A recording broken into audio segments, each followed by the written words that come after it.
Hey guys, I'm making some of my favorite snacks. Check it out. I'm doing some kiwi. I've never tried dehydrated kiwi. I'm not a big fan of the dehydrated like chip food from fruit and all that stuff, but when I tried the strawberries freshly done, I'm like, oh my gosh. So I'm not sure if I have it on the right sentence. Oh my gosh. It's been a very long day for me, guys. Really long day. On the setting. I'm not sure if I had it on the correct setting. I tried to look it up on some things, and people are like talking so long about the setting, or not even the settings. They're talking about all this other stuff, and I'm like, I just want to know the settings because I'm so excited to finally put this all together and finally get the energy to do this and the ambition, and I finally did. So it is like, I can't wait. So some snacks for Hope for tomorrow. I can put them in a Ziploc bag and mix them up, and she's gonna have some yummy snacks, and I will have my favorite snacks. And of course you don't want to overload them because then you'll be like yeah, joining the throne for a little bit there, running to the bathroom being like, oh guys. It is kind of like that cleanser, of course, but again, a little bit, mix them up. Sometimes throw in some blueberries that I was thinking about adding, but I decided not to. I decided to just try it this way, and I didn't add any sugar or anything. And of course, Hugo decided to put on CNN, and I apologize for that because I don't own those copyrights and stuff, and it wasn't me. So, but again, there is my dehydrator. Making some kiwi. Actually, it's golden kiwi that I picked up at Sobeys really quickly. It just kind of ran and closer to home than everyone else. So, again, it's like, what do you think about gas and all the traffic? And so just to pick up those little items, I was like, well, Sobeys is closer. So that is where we picked up our fruits. And the kiwi is really good, and I gave Anna a taste of the kiwi and a taste of the strawberry, and she loves both of them. Like, her face was like so when they dry up, Anna will have a treat. You see, they're starting to dry up already. Da, da. So this is my first dehydration. Oops, oh my gosh. Okay, well, you guys, I'm just gonna stay away from here because you can see I obviously somehow got a strawberry stuck to the lid on top of things, and so that one's stuck on top of the lid while it dehydrates. So it is happening that way. So I had been crying today, so my nose is pretty stuffy, but the only thing you can do is find humor out of life and just try to move forward out of your day, right? But there you have it, my toppers and my bottoms. So yeah, I am excited for this, to see the transformation. I was like, I should have saved myself a kiwi. I really love kiwi, but anyway. Oh, sorry, I guess these would be two of my favorite fruits, and some of them, oh my gosh, I like blueberries too. Okay, I just like fruits, just a big fright head. So there you go. Anyways, enjoy, and let me know in your comments, you guys, hey, like, what do you guys do or make, or any suggestions that you guys have on recipes or ideas, or the proper uses. And I know I'm supposed to find the sheets for these things, but I couldn't find any sheets, so I didn't find any sheets. So I don't even know if I had it at the right setting or if I should be turning it down, and I'm gonna probably look on YouTube a little bit more or try to read up on it somewhere a little bit more to see exactly where the setting is. And there goes Chelsea. Somebody is like passing by her, and she's getting so old, guys. Like, she's like literally like 13, 14 now, 14. And so whenever anybody comes and steps near her toes or gets up, she gets all cranky, and she's like, don't step on me. And that's her like, hello, I'm here. And so she makes sure that nobody comes and steps on her. So, I mean, she's old, and I mean, sometimes we do, and the dogs will jump on her or something. And so, but she's been with our family through every hurricane and obstacle and happiness, and you know, been a great big part of our family. So anyways, there it is. I'm really exhausted and I'm tired, and I just want to say thank you to all our subscribers. It's been amazing and phenomenal to watch the channel grow, and thank you to Hugo on his cook talks. So on everything, I've just not been able to really, I have topics I really want to talk about, but I just don't know how to bring them out right now in a more positive aspect when I'm in my negatives positive right now. I really, you know, so I'll flip it around sometimes. Maybe it'll be the positive negatives of me, and so this one is the negative positives coming out. So we're, you know, we are those kinds of people, like we said, diverse and very dynamic. And there goes Chelsea again, my little Miss Grumpy old Chelsea. Oh, always got something to say, that one, I tell you. So and I guess she's Poppy likes to egg her on. So again, that's what we're doing tonight. Me and Anna finally, we were able to create what we've been wanting to do. It's just been the energy and the ambition, and then by the time I go to make them, they've eaten the strawberries. And I have to wait, and then I have to get new strawberries and come back, and the strawberries have been eaten, and then I'm like, where'd the strawberries go? So I finally was like, hey guys, I'm doing this run. The strawberries, I'm doing them, and do not touch them until I do them. So I finally got the energy, the ambition, and no one touched the strawberries. So there we go. We have had a start of triumphs, I suppose. I have no idea whether there will be triumph yet, but again, I'm excited for the strawberry chips. So I love them. Ooh, one of the doggies got in trouble. So okay, I gotta go back and I gotta run and check on his meds and stuff, and I think Hugo just washed up her hands and stuff for me. And yeah, I think we were supposed to snuggle up. She wants a small snuggle, so that will be our next moment. So until our night nurse comes. So alright, so it's one step at a time, guys. Take it easy. Enjoy simple things in life. If you have any comments or suggestions, then let me know. Oh, I know what it was. Yeah. One of the dogs goes for the, yeah, I put kiwi peels in the garbage.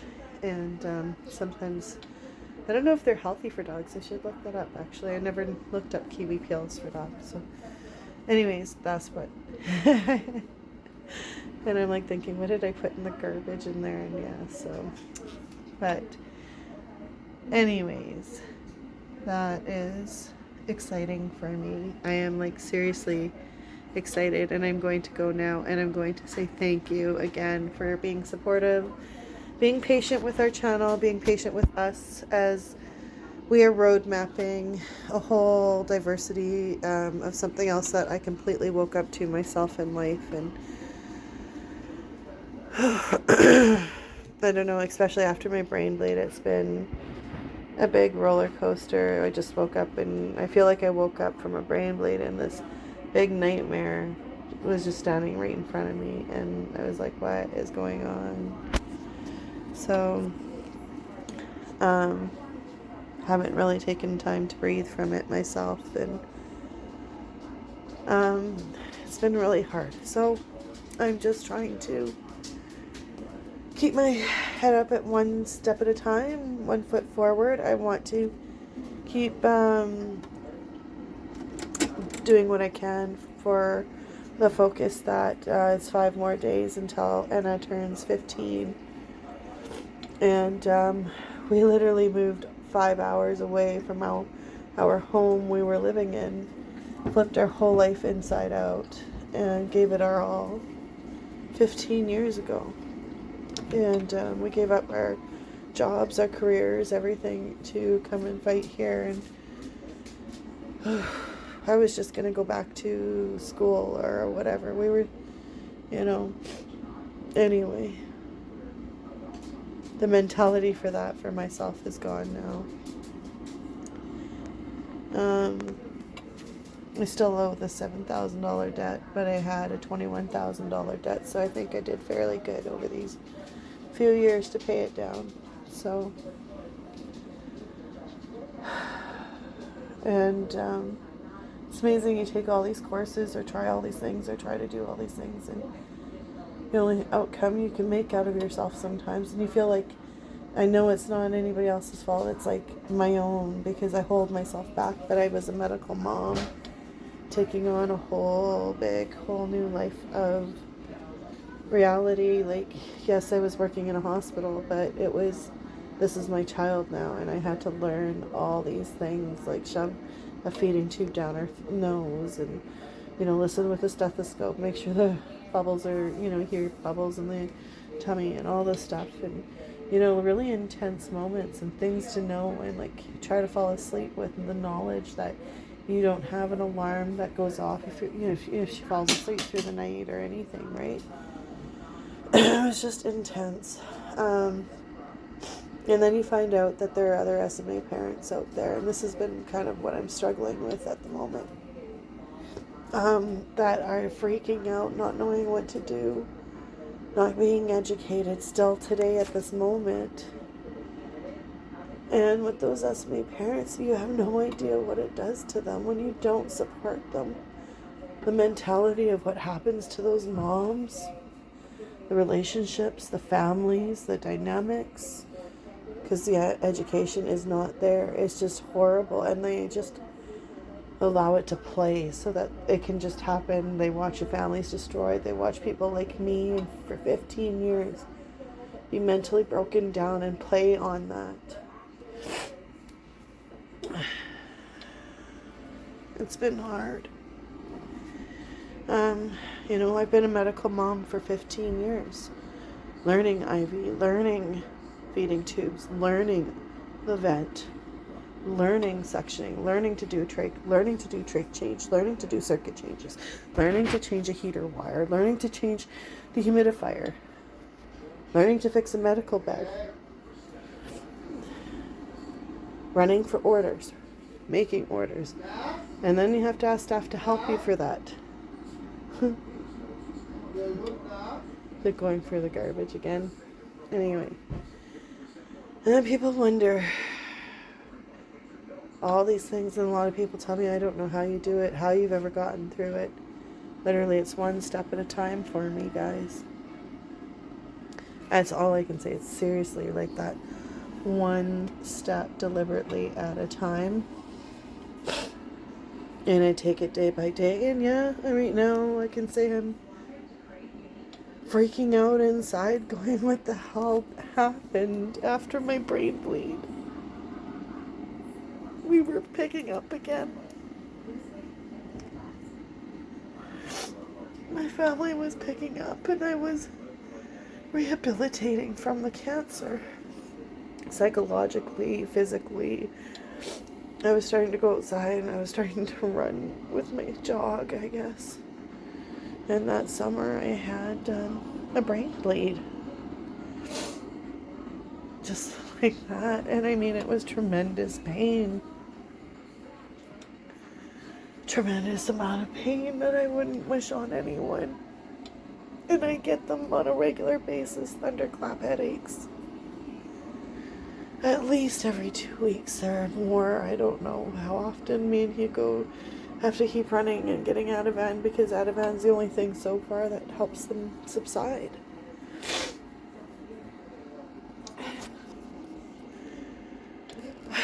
The stress when Hugo was evacuated from the Fort Mac fire in, I can't even remember the year, but he got evacuated. He goes to work, comes back, and the bank tells him, we're going to put 4 months of your mortgage and your truck behind on 4-month term. Okay. All right, and that'll be at the end of your mortgage term. Okay. During my cancer, I found out that they didn't do that.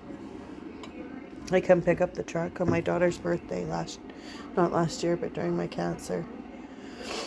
February 7th is her birthday. And then I had already my throat cut open from the surgery from the thyroid cancer, and then they found that it spread to my lymph nodes. They told me it hadn't spread and that don't worry about it. If it spreads, then you worry about it. And I'm like, okay. So then I get radiation, and then slowly after my radiation, after my quarantine, cancer cells the radiation's doing what it needs to do for the cancer cells, and my right breast like triples its size. And it was in so much pain, and I'm going, okay. So we run back, get x-rays, whatever, they're doing all that stuff, and find out that for now, knock on wood, cross your fingers, say your prayers, but, the positive energies. And so I was freaking out. And I hit a depression because I've known so many people hit by breast cancer or suffer from it, or families that suffer from it, workers, co-workers. And so anyways, they told me, oh, all good. So I'm knocking on wood from there. Finally, we go and get things checked. I have to get another injection, and things are kind of like, and then all of a sudden, finally, eventually, after a while, I get this clear, you're clear. You're in the negative. Come home, tell my daughter I was negative, and everybody I'm negative. My daughter started crying because she thought negative was a bad thing, and we had to explain to her that no, that was a super awesome thing. And then finally started getting the bravery to go outside for walks with my kids and wanting to rehabilitate my life again and eat healthy. And Hugo's going back to work, and we're all finally nervously, after the economy hit, we had 4 layoffs that we got hit with during the economy downfalls in the oil and sands. And one of the layoffs, he was like 6 months laid off, and tried to find some work, but it was hard, especially when there were times I was really off and not feeling well, and we could never figure out what was causing my migraines. I had constant migraines and headaches that were causing me to be really grumpy and snappy, and nobody could understand why. I was having they thought I was just like whatever, but I was having constant migraines. And anyways, and then eventually this brain bleed. Hugo's already told the stories.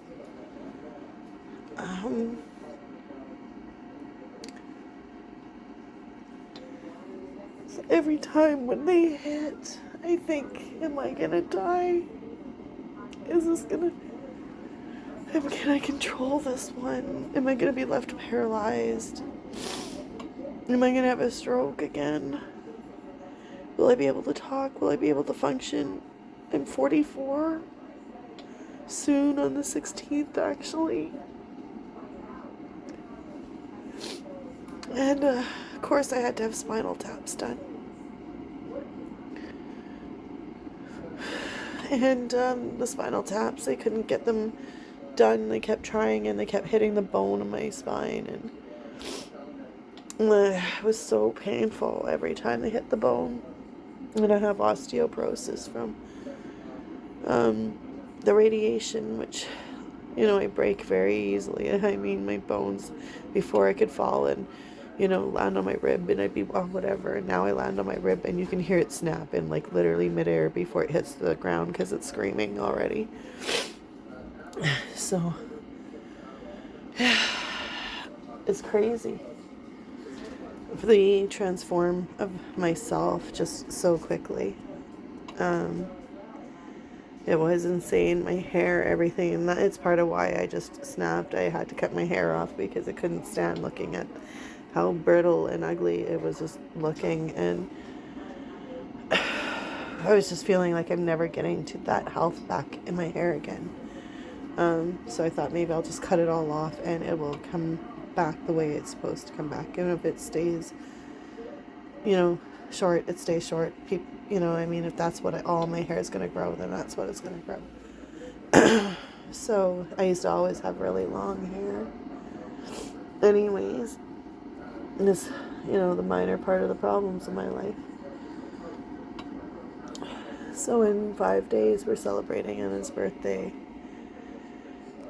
Around the time we found out about foreclosure, it was around Denna's birthday when they took the truck, and I couldn't say anything because my throat I just had surgery from thyroid cancer, and when I finally asked the bank what was going on, they're like, oh, you guys are in 4 months default, and I started arguing with the bank, and no, like, we're not. That's the 4 months. I'm sure they're supposed to put the end of the term. Then they bring us into an office and sit down with us at the office. And all of a sudden they're like on the computer screen looking, and they're like, oh, I'm sorry, someone forgot to hit enter. Oh. So he's like, everything's completed. You guys signed the papers. You signed the forms. But somebody forgot to hit enter. And I'm like, okay, so now my truck is at the Osmond auctions. And he's like, well, there's nothing we can do about that. It's gone now. It's already gone. So right there, me and Hugo hit defeat. And we've been trying to recuperate. Hugo's trying to figure out, how do I go back to work or leave the house? You know, every time I have a thunderclap headache and somebody's got a pop Ativan in my mouth, or, you know, we've had this family and all I've ever wanted to do is function with it. I went through my parents having drinking, and my dad had a drinking issue, my mom gambling and heavy smoking, both of them, that affected my life greatly. And the lack of supports in the system hugely failed my family, as a child. The abuse and the amount of abuse that came through the gambling addiction alone was intense and insane. The neglect of being left in a car while somebody sits in a gambling machine VLT when you have school the next day, or the whole mortgage is going and you have to shut the gas off to keep the car warm, and there's creepy people all over because she's in a bar. You get cranky because you never sleep. You get tired because you're stressed out. And this is from your parents' situations, and this is what happened to me. And then all this stress, we've been trying to hang on, and we get hit from left, right, and center. I have my ex who's like, yes, I'm taking you to court because I want you to pay for traveling costs, even though you're only getting $500. Yes, $500. $275 was child support, and the rest was for babysitting. How many dads would love to be able to say, oh, I want you to be able to pay, to say that's what you're going to pay for child support. That's it. $500. And I never asked for anything more. And then he started hitting me with traveling costs because it wasn't enough for him. But it makes me so angry because you have this child together, and it shouldn't matter. You should be able to provide, both of you, what you equally need for all the kids. And try to do your best equally for all of them. Equal, all that stuff. Hugo and I never even had his children for 13 years because his ex blocked him. He couldn't fight in court. They're all the way across Quebec, out of province. How do you fight for that? When you have someone taking you to court already costing you $21,000, $21,000 school debt of paralegal to boot. 15-month course that I only got 6 months into, because my son's classmate died of an asthma attack. We had lost my son. His stepmom lost a baby, miscarriage, right in front of him. It was just, everything was hitting him so much. This classmate passed away from asthma, literally in class in front of him, and as he was transitioning to a new school. And by when he got into the new school, he couldn't handle the stress of it all. The grief, the impact of the grief was so much for him. And he literally sent him into a state of panics and stuff. So I had to pull out of school for a bit. And then my hands started not working, and we couldn't figure out what was going on. I couldn't move my hands. They were numb. So I had carpal tunnel surgery on both hands. And eventually during court, we found out my nodules were back, and I had to put my cancer on hold for that time being, and then do my tests because they said it was thyroid cancer. It's good, it's not spreading. And so I put it off on hold for 4.5 years so that we could focus on what Dawson needed, or my son needed. And or try to, and just to try to be left alone for a change, to say like, look, I've got a kid I need to focus on. I need to focus on all my children at once, and one of them I'm fighting for their life. So it was a very difficult situation. And then when you're fighting for your child's life and you're being denied their 3 siblings as a family also, and watching your child not understanding who's on life support, why she's not being accepted by her siblings, and why her youngest sister's not being accepted, and why we just don't get accepted as a family as well, and why everybody else has a privilege. Why is everything one side?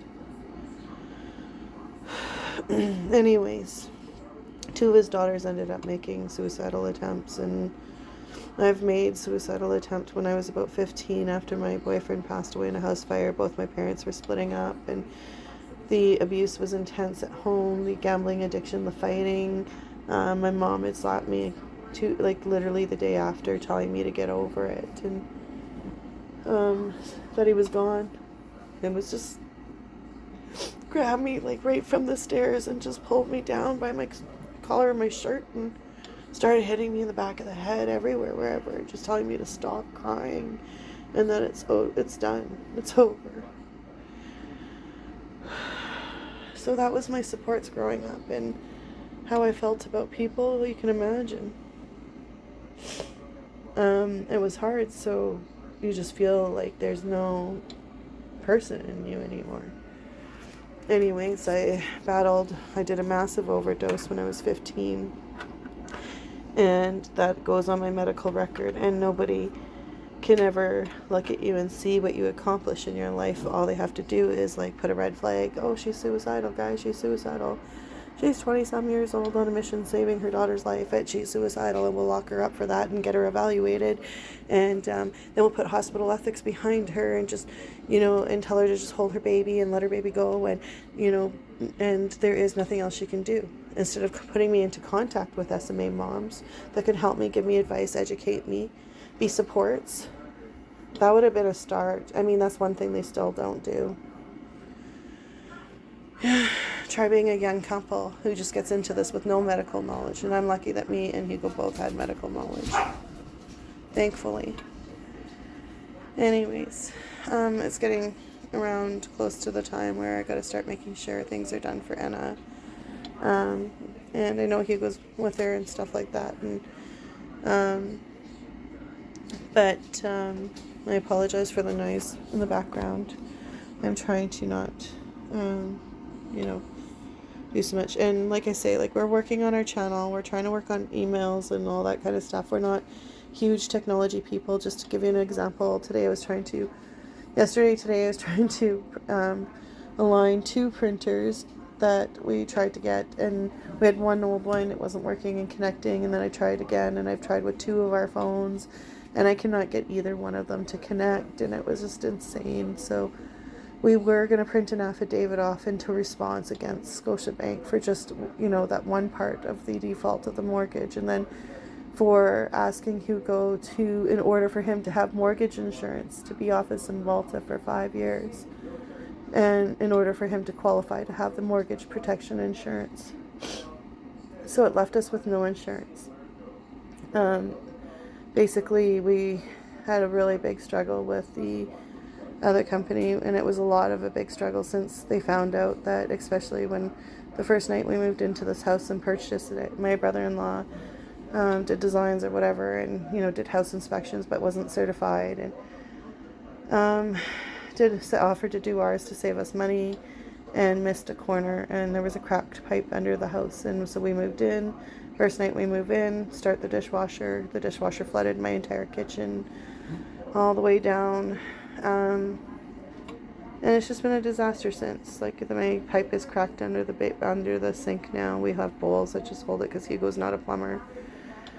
He's terrified to have the city look at it at all, because once you go down into the bottom of the pipe and start going down to old city pipes where there's lots of trees, and there's always there's always been lots of issues when people go down and they're start going down the pipe, and And you realize there's like all this ton of issue, and I'm so terrified. Like I hear so many stories of people, oh god, it was in the city of the road, center of the road, which became the city's problem, and thank god. Or where it literally falls on your property, causing damages to the city, and then it becomes a problem. And I don't know. So we've never really gone into looking at it because we already had over $5,000 worth of damages to the basement.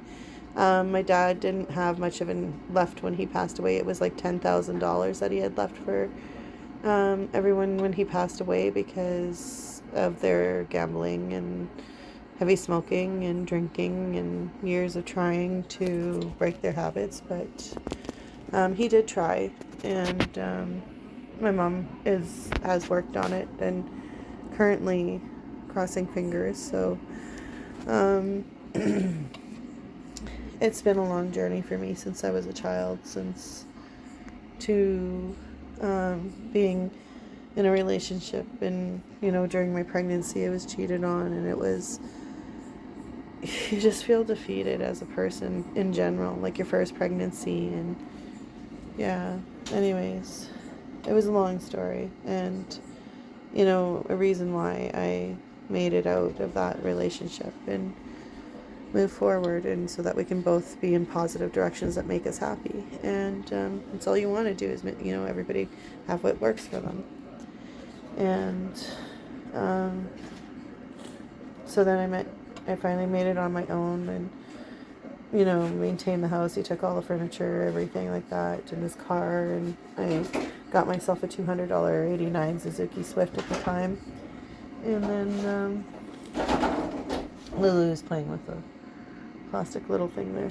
Anyways, and then I made my way from there. I took that little car eventually, and I took it to a dealership, and I said, how much do you think the black book value is of it? And they told me that it was worth $1,500, and I'm like, oh. So I traded that off, and I said, well, since it's worth that, then I want the trade in. And he's like, but it's like a $200 car. But I said, in the black book value though, it is totally worth the trade-off value.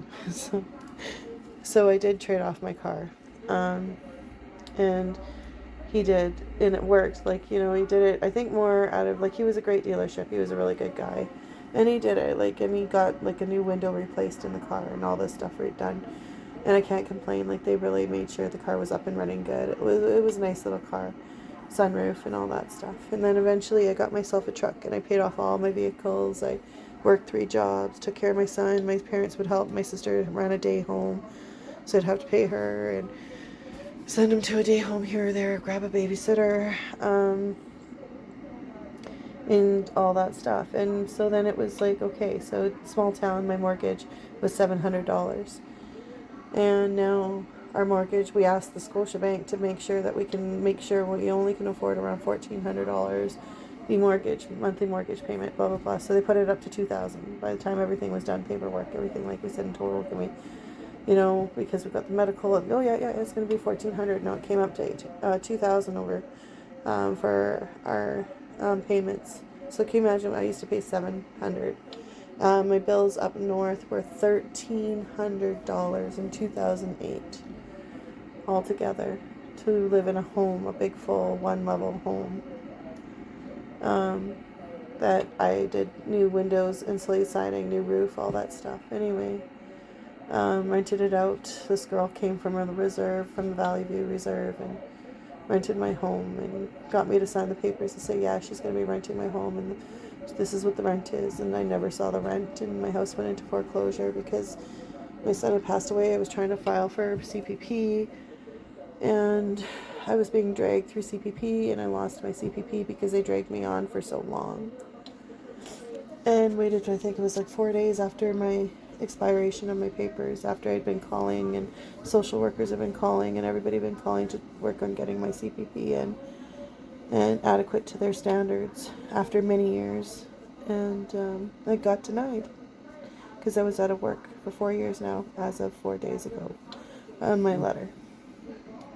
So I lost my CPP and my opportunity, and I hit depression, and I felt defeated, and I felt horrible by the government, and I kind of spiraled into a really bad depression that Hugo has been really helping me trying to help maintain. But when he starts finding out my supportive and really, the psychologist had explained it to me that he's like the drill sergeant now, because he's gone into protective mode of my situations as he's learned the realities of them. Really hard to explain, a lot to explain. There's so much depth of like understanding both me and Hugo in so many different dynamics, because once he started learning the reality of my life, he was like, what the crap? And you get into this angry stage, and I understand it because I hit that myself when I was younger. So, but I'm going to ease it up now. These guys are starting to dehydrate. Look at that. These still look really squishy. It was like in debate, but yeah, they're starting to like look squishy, guys. So I'm gonna shut her down, one step at a time. Thank you again for all the viewers, subscribers. I keep saying it. Honestly, thank you for helping us work on building our channel, our self-esteem, our confidence, and just being patient with us as we start rebuilding ourselves back up. Trying to find out where it is we will stand from here and how we move forward from this point forward. So we were going to file the affidavit against Scotiabank, but I think at this point we just don't have the energy. We are tired, we're exhausted, and it's just been a really long haul of us just trying to hang on to what we knew we were going to lose anyways. So our main focus at this point is now Anna's 15th birthday that we are looking forward to enjoying with her and knocking on wood. So every day, embrace it one step at a time. And let me know your recipes or ideas that you guys have with your food dehydrator.